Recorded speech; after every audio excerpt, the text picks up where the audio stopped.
அனைவருக்கும் வணக்கம். தொடர்ச்சியாக நம்மளுடைய சேனலை பொறுத்த வரைக்கும் பல்வேறு வீடியோக்களை வெளியிட்டு இருக்கோம். குறிப்பாக அரசியல் சார்ந்த கருத்துக்களை நிறையவே உங்ககிட்ட ஷேர் பண்ணிக்கிட்டு இருக்கேன். அந்த வகையில் இன்றைக்கும் இந்த வீடியோடையும் அரசியல் தான் பேச போகிறேன். எதை பற்றி பேச போகிறேன்னாக்கா, அனைத்து இந்திய அண்ணா திராவிட முன்னேற்ற கழகம் இருக்கு இல்லையா, அதிமுக, அந்த கட்சி குறித்தும் அந்த கட்சியை தலைமையேற்று நடத்தக்கூடிய மரியாதைக்குரிய எடப்பாடியார் அவர்கள் குறித்தும் ஒரு மதிப்பீட்டை ஒரு குறிப்பிட்ட தலைவர் வச்சிருக்கிறாப்புல. என்ன மதிப்பீட்டை வச்சிருக்கிறாப்புல அப்படிங்கிறத டீட்டெயிலாக இந்த வீடியோவில் டிஸ்கஸ் பண்ண போகிறோம். அதுக்கு முன்னாடி சஸ்பென்ஸை உடைச்சிடலாம். அவர் யார் என்னங்கிறத பற்றி சொல்லிடுறேன். அவர் ஒரு கட்சியினுடைய 2ஆம் கட்ட தலைவர். விசிகா இருக்கு இல்லையா, விசிகாவினுடைய ஆளுநர் ஷானவாஸ் தான் வந்துட்டு சமீபத்தில் கொடுத்த பேட்டியில் அதிமுக குறித்து விமர்சனம் வைக்கல, நன்மதிப்பீட்டை வச்சிருக்கிறாப்புல. ஏன்னா எதிர்கட்சி பேசுகிறாங்க அப்படின்னு ஏதோ விமர்சனமாக இருக்குமோ அப்படிங்கிற எண்ணம் உங்களுக்கு வரலாம். அதான் கிடையாது. அந்த இன்டர்வியூவில் நிறைய விஷயங்கள் டிஸ்கஸ் பண்ணியிருக்கிறாங்க. அது ஒரு மெயின் ஸ்ட்ரீம் ஊடகத்துக்கு கொடுக்கப்பட்ட ஒரு இன்டர்வியூ, ஒரு பேட்டி. அதில் நிறைய விஷயங்களை பேசியிருந்தாலும் கூட இந்த ஒரு விஷயம் வந்துட்டு கவனம் பெற்றிருக்கு. அதை நிறைய பேர் வந்துட்டு ஷேர் பண்ணிக்கிட்டு இருக்கிறாங்க. இன்ஸ்டாகிராமில், ட்விட்டரில், இப்படி சமூக வலைதளங்களில் நிறைய இடங்களில் வந்துட்டு இது பரவலாக ஷேர் செய்யப்படுது. குறிப்பாக அதிமுக தொண்டர்கள் வந்துட்டு அதை வைப்ரண்டாக ஷேர் பண்ணிக்கிட்டு இருக்கிறாங்க. ஏன்னாக்கா, அவர் வந்துட்டு அதிமுகவினுடைய வெற்றியை அளவுகளாக வச்சு அந்த ஒரு கருத்தை தெரிவிச்சிருக்கிறாப்புல. என்ன வெற்றி அப்படின்னாக்கா, அவங்க எல்லாருக்கும் தெரியும், 2026 விஜய் என்கிற அந்த மாய பிம்பம் இருக்கு இல்லையா, அந்த திரை கவர்ச்சி இருக்கு இல்லையா, அது ஒட்டுமொத்தமாக தமிழக அரசியலுடைய சூழலையே மாற்றி தலைகீழாக போட்டுடுச்சு. அந்த பொலிட்டிக்கல் லேண்ட்ஸ்கேப்பே ஒட்டுமொத்தமாக சிதைவுக்கு உள்ளாகி ஒரு நடிகனால் எந்தவித அரசியலும் பண்ணாமல் வெற்றியை பெற முடியும், 107 தொகுதிகளில் வெல்ல முடியும் அப்படிங்கிற ஒரு விஷயத்தை புதுசாக ஒரு தப்பான ஒரு எக்ஸாம்பிள் வந்துட்டு இன்னைக்கு செட் ஆகிருக்கு. இந்த சூழலில் அந்த அலையில், அந்த நடிகர் அலையில், அது வந்து ஒரு பெரிய புரட்சி அலை எல்லாம் கிடையாது, அது கவர்ச்சி அலை. அந்த கவர்ச்சி அலையிலையும் கூட அதிமுக எப்படி ஸ்டாண்ட் பை பண்ணியிருக்கு அப்படிங்கிறத அவர் சொல்லியிருந்தாப்புல. இது இல்லாமல் நிறைய விஷயங்கள் பேசியிருந்தாப்புல. அதனால் வந்து பார்த்தீங்கன்னாக்கா, அவங்க கட்சிக்காரங்களே வந்துட்டு அவரை விமர்சிச்சுக்கிட்டு இருக்காங்க. ஏன்னாக்கா, தாவேக்கா ஆட்சியில் நீ நடக்கக்கூடிய அத்தனை அவலங்களையும் அவர் வந்துட்டு புட்டு வச்சிருந்தாப்புல. இது போக, ஏன்னா ஒட்டுமொத்தமாக அந்த கும்பலுக்கு, நான் எப்பொழுதுமே தாவேக்காவை கும்பலுங்கிற வார்த்தையை பயன்படுத்தி தான் அழைப்பேன். ஏன்னாக்கா, தாவேக்காங்கிற கட்சி வந்துட்டு அரசியல் மனநிலையில் இயங்கக்கூடிய ஒரு கூட்டம் கிடையாது, ஒரு கட்சி கிடையாது, ஒரு தொண்டர் அமைப்பு கிடையாது. அது வந்துட்டு ஒரு கூட்டம், ஒரு கும்பல், கூச்சலுக்கு பேர் போன ஒரு கூட்டம்.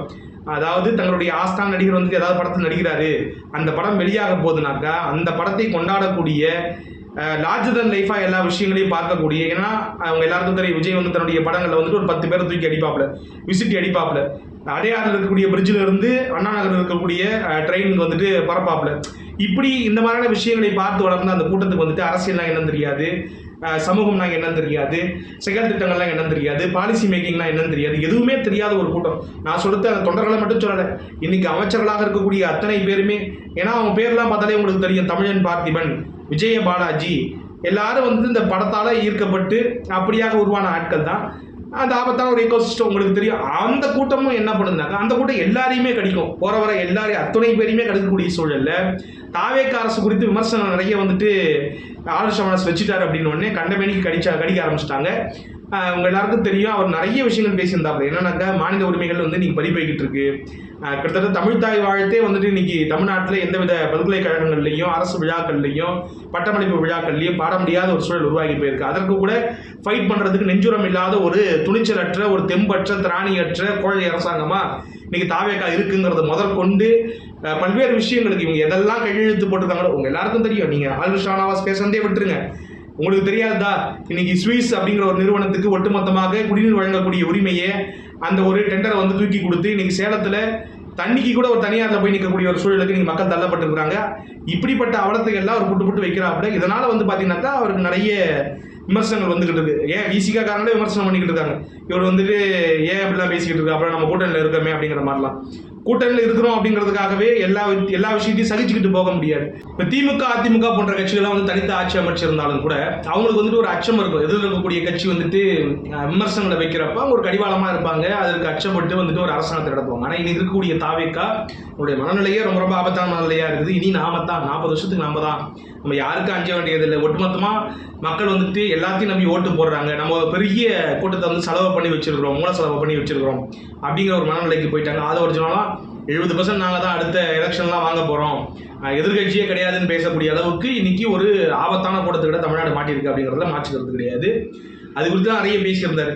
சரி விட்டுருங்க, நான் பேச வந்தது ஒன்று ஏதோ பேசிக்கிட்டு இருக்கேன். காரணம் எனக்கும் அந்த ஆதங்களாக இருக்கு, தாவேக்காங்கிற கட்சிக்கிட்ட மாட்டிக்கிட்டு முழிக்கிறமேன்ட்டு.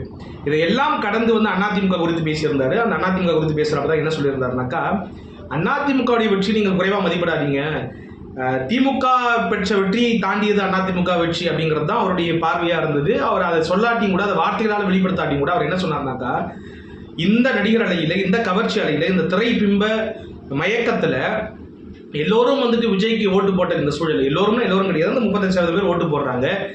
இந்த சூழல்லையும் கூட திமுக ஒரு மிகப்பெரிய கூட்டணியை கட்டமைக்குது. 22 கட்சிகள், 24 கட்சிகள் அந்த கூட்டணியில் இருக்கிறாங்க, அங்கம் வைக்கிறாங்க.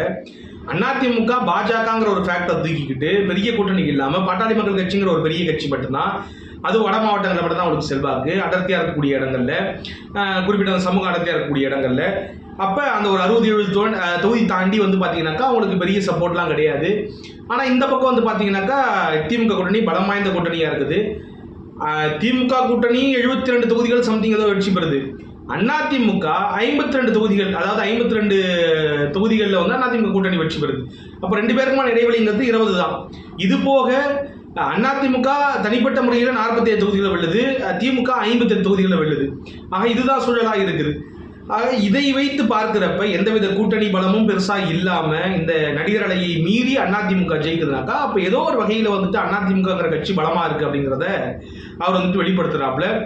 இதையெல்லாம் தாண்டி எடப்பாடி அவர்கள் வந்துட்டு கட்டுக்கோப்பா அந்த கட்சி வழிநடத்தி இருக்கிறாப்புல, ஒரு ஒருங்கிணைப்பு செஞ்சிருக்கிறாப்புல, அவருடைய உழைப்பை வந்துட்டு வேல்யூ பண்ணி அந்த இடத்துல பேசியிருந்தாரு அப்படிங்கிறத பார்க்கணும். இந்த புள்ளியை தான் நம்மளும் திரும்ப சொல்லிக்கிட்டே இருக்கோம். அதிமுகங்கிறது வந்துட்டு நீங்க எல்லாம் சொல்லிக்கிட்டு இருக்காங்க, அதிமுக கட்சி அழிஞ்சிருச்சு, அவ்வளவுதான் முடிஞ்சிச்சு அப்படின்னு. அதிமுகங்கிற கட்சி அழிப்பது என்பது அவ்வளவு சுலபம் கிடையாது. அதிமுகவுடைய உயிர் நாடிங்கிறது வந்து அவருடைய தொண்டர்கள் தான். அதிமுகங்கிறது ஒரு தனிப்பட்ட தலைவரை நம்பி என்னைக்குமே இருக்கிறது கிடையாது. அது எம்ஜிஆர் காலம் தொட்டு அம்மையார் ஜெயலலிதா காலம் வந்து, அதன் பிறகு இன்னைக்கு எடப்பாடி பழனிசாமி அவர்கள், நாளைக்கு வேறு ஒருவர் அப்படிங்கிறதுல மாற்று கருத்தே கிடையாது. ஜனநாயக கட்சி, அந்த கட்சியில வந்துட்டு தலைவர்கள் வந்துட்டு மாறிக்கிட்டே வந்திருக்கிறாங்க. ஒரு குறிப்பிட்ட குடும்பத்திலிருந்து வந்தது கிடையாது, இல்லை வந்துட்டு அடையாளம் காட்டி இன்னொரு தலைவரை வந்துட்டு உருவாக்குனது கிடையாது.